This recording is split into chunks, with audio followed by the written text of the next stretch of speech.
Hello everybody. So today I will talk about trigonometry.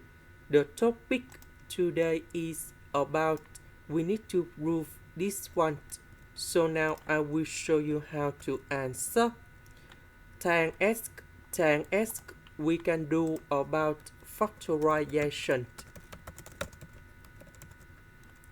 Next, we have the second formula in here.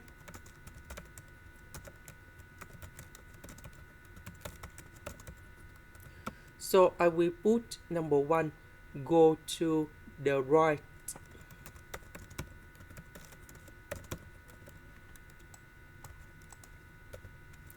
This one we change by tan s squared and we have tan s to the power of 3. This is the end. Thank you for watching.